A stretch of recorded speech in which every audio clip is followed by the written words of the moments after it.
I recently had the amazing opportunity to talk with Tasia Percevecz about what it's like to be a female athlete in the sport of CrossFit, along with just sort of what it was like for her to kind of evolve as a person within that sport over the last half decade. Tasia does an amazing job of really opening up and providing insight into the emotions that she and I'm sure a lot of other athletes deal with in their fitness journeys. This is a can't miss interview. I really hope you guys will get a lot out of it. Tasia, tell me a little bit about, when you started CrossFit, what was your relationship with food and nutrition like, and where did that sort of attitude or experience kind of come from? Like, what shaped it? Sure. So when I started CrossFit, it was in 2013, but I definitely I came into the sport with kind of a negative view on food and body image and eating styles because I grew up in the sport of gymnastics. So I was doing gymnastics since age five. And throughout that process, it was always just this idea of like you want it to be smaller. And so from a young age, I was weighed and body fat tested, and that kind of developed feelings in myself about just being too big. I'm like a little bit of a thicker athlete. I got strong bones, and I was always kind of felt like I was too big for the sport.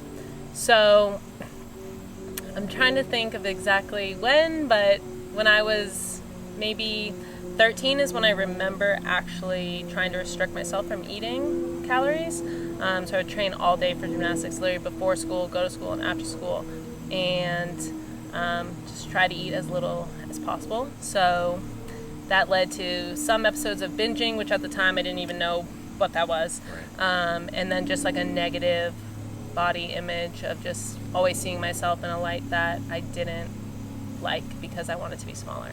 So when you started, you would say that like you viewed food as like an enemy still?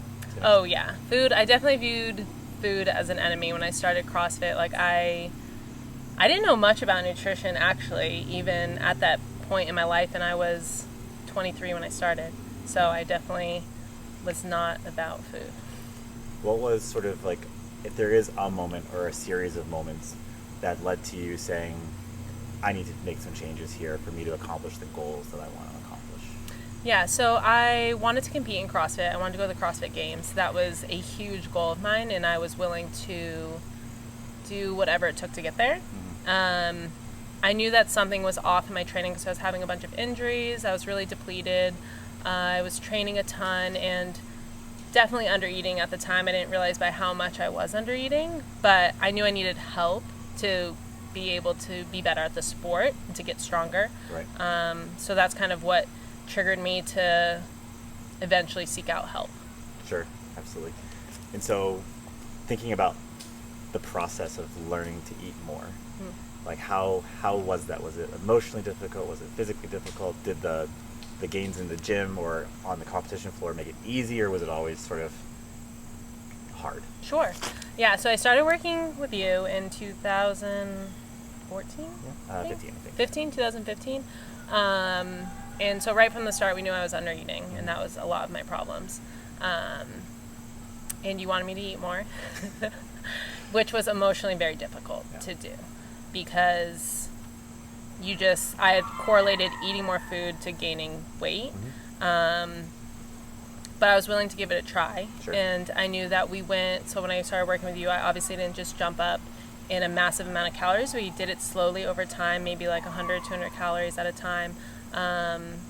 And seeing the gains in the gym. So I was getting stronger too at the same time. Right. My injuries were getting better. I was having more energy.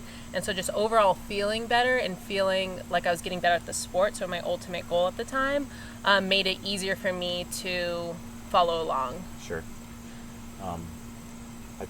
One interesting thing from my perspective is that, yes, there was physical transformations, but one of them was actually like you did get bigger. You got more muscle. Mm-hmm. How was that mentally when you spent so much of your life trying to be smaller? How was it getting better in the gym, better on the competition floor, accomplishing your goals, but also seeing your body transform in a way that was so counter to the previous decade and a half of your life? So it's a very complex question. Yeah. Originally, when I started gaining muscle, I was so focused on just competing and seeing the gains that I don't want to say it wasn't hard, but it was easier in the beginning. Yeah. Because I was seeing the gains so fast that it was easy for me to accept it. Because it definitely was counter to what I wanted in theory, because I had stopped competing in gymnastics and my goal was to get skinny. Yep. And so I'd focus on running as my main sport until I found CrossFit. And so in the beginning, I accepted it a little bit easier. I don't know if you want me to go into like... Yeah. So Transparency. as my CrossFit career continued, I started seeing more gains in mass than what I had wanted. Like to a degree that I truly hated what I looked like. Yeah. I really just was not comfortable in my skin, and I had to make that decision. Was that something that was going to stop me from competing? Right. Or would I be able to separate that psychologically to continue to compete for a goal? Yeah. So essentially kind of using your body as like a vessel to accomplish a goal. And while you were feeling that, to be clear, this is while you were winning CrossFit Games with Mayhem, winning Wodapalooza, other competitions, right? Yeah, so this is, I guess, what people would consider me at the peak of my CrossFit career. Yeah. What was that experience like of trying to distinguish those two things in your brain, of really hating the way you felt, but loving the result of the of that body? Yeah, I think partly compartmentalizing was part of that, but that's not where I stayed, because I spent a lot of time just reinforcing that my value, like the feelings I was having about myself. I'm my worst critic. So not only that, but just what I look like, and these things aren't what is not my value. And that the goal, I had a goal and there was a reason why I was competing for that goal. And so to step away because of something that was just purely aesthetic, like that I just didn't feel comfortable in my own skin or healthy in the space I was in, just reminded myself why I was there and what I was doing. But there's definitely a level of just compartmentalizing those feelings and just living off the highs, I guess, of success. On that topic, what's it like competing in a sport like CrossFit, where you're judged on the floor by what you can do, but yet framed in a light that's so very much about the female physical body, and a lot of judgment around that from the community, you know? Yeah, CrossFit is a really interesting space for women. I think there's so much value in going out and being strong, and like all the hard work that I put in, like to go out and be successful and see that hard work pay off in a competition would give me definitely like the moments of reminding, like, this is exactly where I'm supposed to be and what I'm meant to do. Just what my body could accomplish. I'm still, like, I don't regret it in any capacity, just because I did things I never thought I literally would be able to do. But there's also this level of like what you look like is very highly, I don't know what the right word is. Valued? Yeah, it's very highly valued. And it's like, I feel like it's a really weird space, because there's nothing wrong with being confident in your own skin and like these things, but there's like this level that puts more pressure on you to look a certain way. Right. So it's almost like you're competing for aesthetics partly, and also performance too in some capacity. Right. Does that make sense? I think it makes perfect sense. Is it, maybe one way to say this is like strong as the new skinny, as long as you still have abs. Yeah. Yeah, so there's like a level of strength, right, that people will find appealing. And then, I mean, obviously there's, with social media and culture and the things that we have nowadays, it makes it even harder, because there was a lot of actually pushback of people saying mean things about my body on social media, on YouTube channels, on YouTube videos, and just calling me disgusting or just other things. And as much as we say those things don't hurt us, right, the one mean comment, you know, or whatever, along with the 10's nice comment, it affects you. And I definitely had spent time in tears over some of the things that people I didn't even know who they were commenting on my body. So it's this weird level, I guess. Yeah. I don't know what the words are. No, that's perfectly fine. You've moved past the competition phase in your life now. You're into this new phase, to some extent playing almost a mentor role to younger athletes in the sport. What advice, regardless of whether or not it's somebody already at that level that you were at the games, or somebody who's looking to get there, what advice would you give them from the point of view of thinking about not just nutrition, but like managing the body image expectations and trying to balance all of these things? Like, what advice, if you could even give yourself 5 years ago, what would you say to that person or to yourself? That's a big question.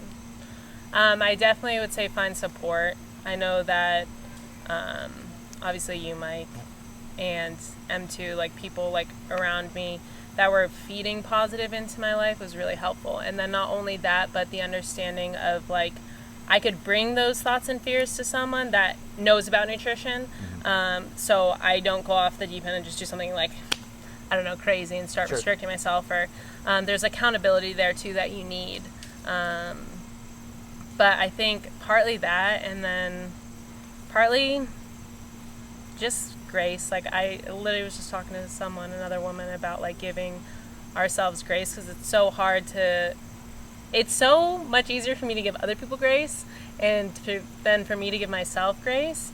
And I think just in any capacity, whether that's body image or diet or like just life, what we're going through, life's really hard in so many different facets, that giving us the space to mess it up or to feel a certain way, not necessarily just push those feelings down, but to bring them to the light with someone that you trust, has been really helpful. And to like have a reason that you're doing something that's not just, I guess, to win. Yeah. Did you ever feel like you were alone, or the only one that was having these thoughts, and everybody else was just like all in performance and never worried about body image? Did you ever feel like you were the only one? I mean, yes. I know that's kind of crazy, but like sometimes you feel like you're the only person that's this like hard on yourself. But that's definitely not true. Just in those moments of just feeling really bad, there's a loneliness to that I also never. I think women should look and feel and do whatever they want when it comes to regards to their body. Like, if you want to be super strong, you should be super strong. If you want to be, so like I want to preach that too, that like I never wanted to paint it like that women shouldn't be strong, because I think they should be, and they can be whatever they want. Just to the level of strength that I had to put in to get me to where I wanted to go was not what I wanted for my personal journey. Totally. Yeah. I think maybe the idea of, just because I'm going through it right now, about like, I really did not think food freedom was something possible in my life. Like, I did not believe it was possible. I've had so many disordered thoughts around food and like around my body, and just spent a lot of my life just struggling with self-loathing and things like that, that I've been pretty open with. But to kind of get a glimpse of feeling like there is this space after all this time, where I could have easily just given up. And there was actually, when I was transitioning from competing to not competing, where I was like, you know what, maybe this is a good time to go back to being disordered. Like, that was like my thought process of like, you'll get the results that maybe you want, and like it'd be easy to just kind of succumb and fall back into that. But luckily I had someone like you to help me through that, and to kind of like step into a space that was like really scary and uncomfortable, and try to dig out why I had or wanted so much control around food in my environment. Has been really helpful, and it's not linear.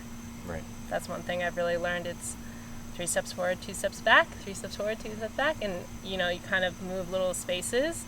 But just that there is hope, and that like you don't have to stay where you're at, and like the whatever thoughts or feelings that you have around food or your body, you don't have to be stuck there.